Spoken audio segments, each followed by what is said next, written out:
యోసేపు సొంత అన్నల చేత ఐగుప్తు దేశానికి వెళుతున్నటువంటి ఆ ఇష్మాయేలీలకు యోసేపు అమ్మివేయబడ్డాడు. యోసేపును కొనుక్కున్న వారు మరలా ఐగుప్తు దేశం వచ్చిన తర్వాత మారు బేరానికి కాస్త లాభం చూసుకొని మరలా పోతీఫరుకు అమ్మేశారు.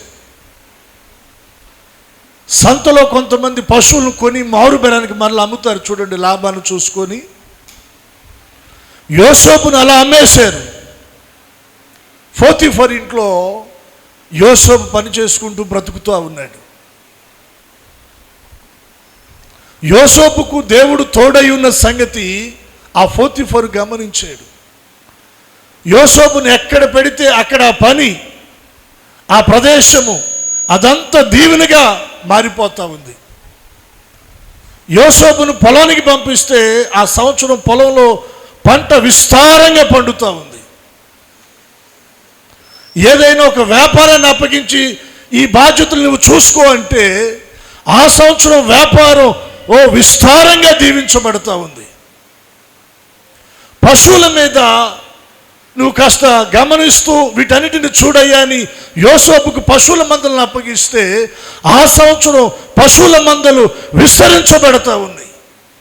యోసేపును ఎక్కడ పెడితే అక్కడ దేవుని ఆశీర్వాదం కనబడతా ఉంది. ఇది ఎవరు గుర్తించారంటే పోతీఫరు గుర్తించాడు. గుర్తించి ఏం చేశాడు?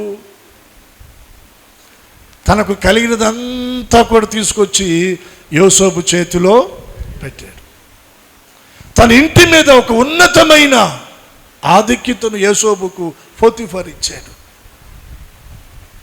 దినాలు గడుస్తున్నాయి, మాసాలు గడుస్తున్నాయి, పరిస్థితులన్నీ పర్వాలేదులే అనుకున్నాడు.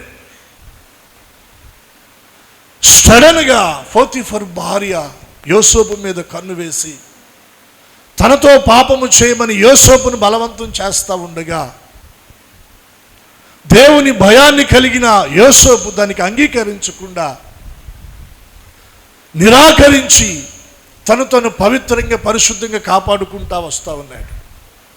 ఒక దినాన పోతీఫర్ భార్య యోసేపును పట్టుకొని బలవంతం చేస్తే ఆమె చేతిలో తన వస్త్రాన్ని విడిచిపెట్టి యోసేపు పారిపోయాడంట.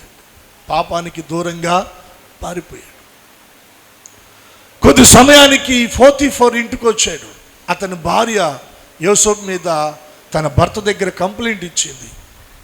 ఆ పనులను తీసుకొచ్చావు కదా, ఇంట్లో ఎవరు లేనప్పుడు ఆ వ్యక్తి నన్ను బలవంతం చేయబోయాడని తన యజమానుడైన పోతీఫర్ దగ్గర యోసేపు మీద కంప్లైంట్ చేయగా పోతీఫరు యోసేపును పట్టుకొని బంధించి చెరసాల్లో వేయిస్తాడు. పాపం చేసినందుకు కాదండి, పాపము చేయకుండా పారిపోయినందుకు యోసేపు ఎక్కడికి వచ్చాడు? ఇప్పుడు చెరసాలకు వచ్చాడు. ఒక్కోసారి మనం నీతిగా, యథార్థంగా, నమ్మకంగా జీవిస్తున్నప్పుడు మన నీతికి తగినట్టుగా, మన యథార్థతకు తగినట్టుగా, మన నమ్మకత్వానికి తగినట్టుగా ప్రతిఫలము రాకపోగా మన మీదకి ఒక్కోసారి నిందలు వచ్చి పడతాయి, అవమానాలు వచ్చి పడతాయి, తిరస్కారం వచ్చి పడుతుంది, శిక్ష వచ్చి పడుతుంది. అయితే దాన్ని బట్టి మనం కృంగిపోనక్కర్లేదు, మనం నిట్టూర్పు విడిచి దేవుని దూషించనక్కర్లేదండి. ప్రతి దాని వెనుక దేవుని యొక్క ఉన్నతమైన ఉద్దేశం ఉందని మనం గ్రహించి దేవుని స్తుతించి అడుగులు ముందుకు వేయగలిగితే దేవుని ఉన్నతమైన కార్యాలను మన జీవితంలో మనం చూడగలము.